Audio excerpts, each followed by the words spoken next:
Good morning, parents, families, and loved ones of Grace Christian School.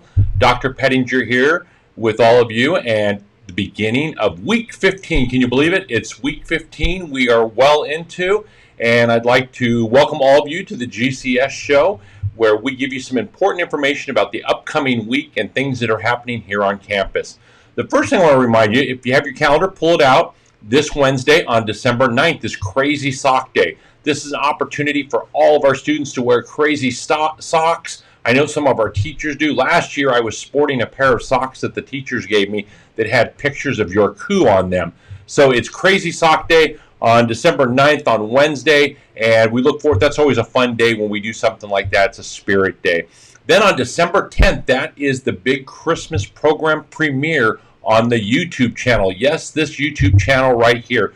We're going to have the premiere of the Christmas program. All of our students have worked so hard. Mr. Barkley put everything together.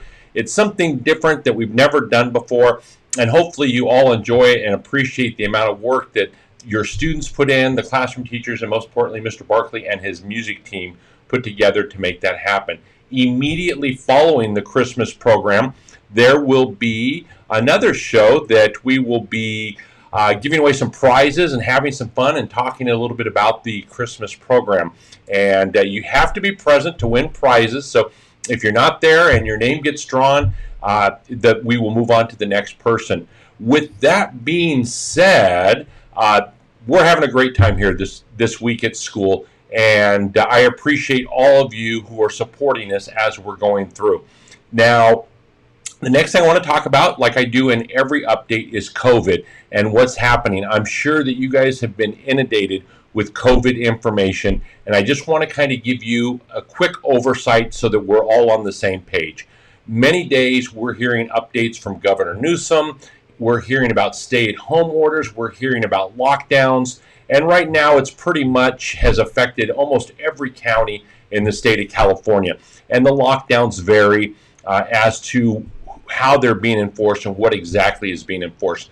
The one thing that has been made crystal clear from the governor is that his lockdowns do not include schools. You may have, if you watched when I did the update last Thursday, his press conference, he made a point of pointing that out, that the lockdown does not affect schools, and that is left up to the individual counties that the schools are in, and if they're private, it's up to the private schools to decide how they move forward. Then you're also hearing updates from Mayor Garcetti, and he is giving updates every day. You need to be aware that Mayor Garcetti is only giving updates for the city of Los Angeles. Those updates have nothing to do with us here in Orange County or in the city of Cypress. And you're also hearing updates about the LA County Board of Supervisors or the LA County Health Department. They seem to be on TV every day. And whatever they are putting out does not affect us here in Orange County. We are governed by the Orange County Board of Supervisors and the Orange County Department of Health. And as you listen, they've been pretty much in the back seat moving things forward. We've also heard from Sheriff Barnes, and he is the sheriff for Orange County. In a letter that was put out by Sheriff Barnes on Sunday, he made a point to let people in Orange County know that all of the stay-at-home orders are a matter of personal responsibility, that how you choose to follow those is up to you. They will not be delegating law enforcement resources to handle any type of stay-at-home order phone calls or help calls, such as someone's not wearing a mask or grandma came over to someone's house for Thanksgiving, or Thanksgiving's already passed, but for Christmas, that those are a matter of personal responsibility. So I just give you all of that for background purposes as you're talking to friends and neighbors saying, well, the school has to close down. How does your school stay open? We stay open, number one, because the governor said that all schools may remain open, and Orange County is very supportive of having students in class, and they understand the importance of that. As we were getting ready to go live, the Los Angeles Unified School District just suspended all in-person services with students, whether it be childcare, tutoring, or any of those types of things. It was breaking news that they have suspended that. So that could leave a lot of kids needing help. And we understand that the best place for our kids is here in the classroom. And that's why we are taking every precaution necessary to keep our kids, your families, and our teachers and staff safe. And we're doing a pretty good job of it. Parents, I want to thank you again, because I don't think you know the magnitude of what you're doing and how you're keeping everyone safe. Every day we're getting phone calls from parents about different scenarios and situations at home with people who are sick, and we're walking you through the protocols that we have in place with the Orange County Department of Health, and it seems to be working. It's paying off here. There's a couple of things I do want to review with you. If you are having a loved one come for Christmas on December 25th, grandma or grandpa, and you want to make sure you're extremely safe when you have that meeting, you want to be taking precautions 10 days before that, and that would be on 12/15. If you're having loved ones come over who may be compromised in any way, and you want to pull your child out, December 15th, which is a Tuesday, would be the great day to do that. That way you're eliminating exposures around your family, and you're keeping your loved ones safe. So that would give them 10 full days before Christmas. We support that. One of the big things I say in finance is every family is different, and how you run your families, we come alongside and we support you. Now, if grandma and grandpa have come to stay and they visited, they flew in from out of state and they were here and then they left at Christmas, remember that the best way to keep everyone safe is 10 days afterwards before you would return to school. So that would keep us all safe here also. Now, here's something that's extremely important. If you are leaving the state of California for any reason, essential, non-essential, to go visit, when you return, you need to stay at home and not at school for at least 10 days. And this is basically on your honor. We're not doing a phone call to every residence to find out if our students are leaving, but just know our kids talk a lot in school. Hey, we're going out of town. We're flying to Arizona. We're doing this. You're on your honor to keep us all safe, that you need to stay home for 10 days when you return from an out-of-state visit for any reason. And that just basically keeps us all safe here at school. And then the number one thing is what you're all doing right now is, if you don't feel well, stay home.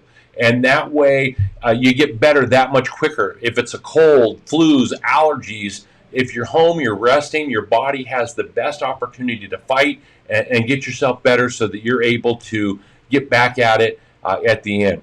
Another thing that I want to talk to each of you about is don't second guess the reason people are out. I see a message just popped up. I'm going to have to put my glasses on to see what it said here. Hang on here. Thank you for giving us that option. We did it for Thanksgiving, and it was great to see Grandma and Grandpa. Yes, absolutely.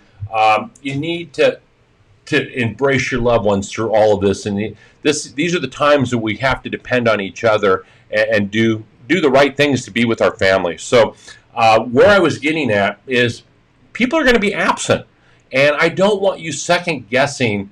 Oh, I heard Charlie Brown was absent in my child's class today. He must have COVID. Or Sally Brown was out. She must be really sick. Don't second guess. We have students and staff members who are out every day of the week, every single year since school has opened.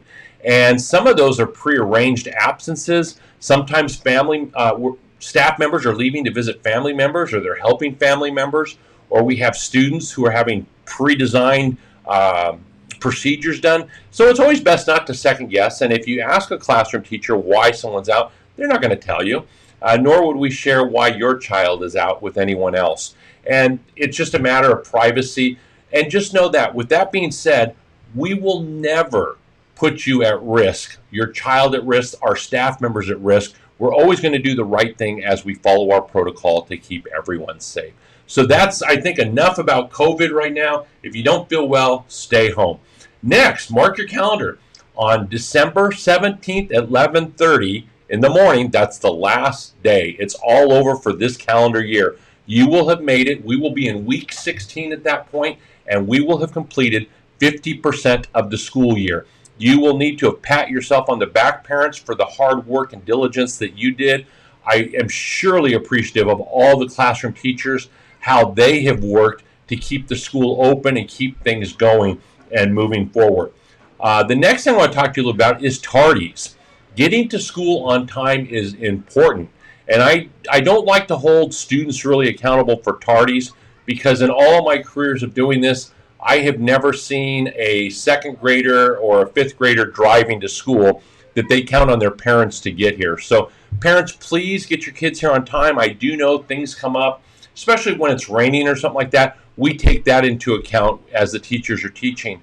But in most cases, classroom teachers, the minute the bell rings and they take roll, they're getting right into instruction. And during the morning, those are the most crucial minutes in the school day when the students are fresh and our teachers are moving through. So if you can help us just work on getting our kids here on time so that we're ready to go, it also alleviates some overflow stress in the office. But that's all I have for today, parents. It's great to come to you in week 15. We are open, and we will be open next week. We're doing everything we can to keep our kids safe. I consider it a privilege, and so do the classroom teachers, to be able to come alongside you and partner in raising tomorrow's leaders. And it's just a great time. I hope all of you are getting ready for Christmas, that you have any shopping that you needed done. I hear a lot that Amazon and some of the postal carriers are pretty overwhelmed. So not sure if you would be getting your packages in on time, but you probably have to do that final bit of ordering. But anyway, parents, that concludes this week's update. I hope the message finds each of your families doing well. If you haven't already done so, can you please subscribe to this channel? It's really important for us as a school that we get up to 1,000 subscribers. And the reason for that is it allows us to go live from a mobile device. And that's really crucial. If something were to ever happen, we can go live off a cell phone and not have to hook up the entire camera system here through a laptop. So parents, especially on Christmas, if you can talk to your loved ones about subscribing to the channel, they don't have to ring the bell to be notified, but if they subscribe, it really helps us get to 1,000 members on our page. Thanks so much, parents. Have a wonderful day. I hope you're in the Christmas spirit, and we'll see you around out in Carline. Bye-bye.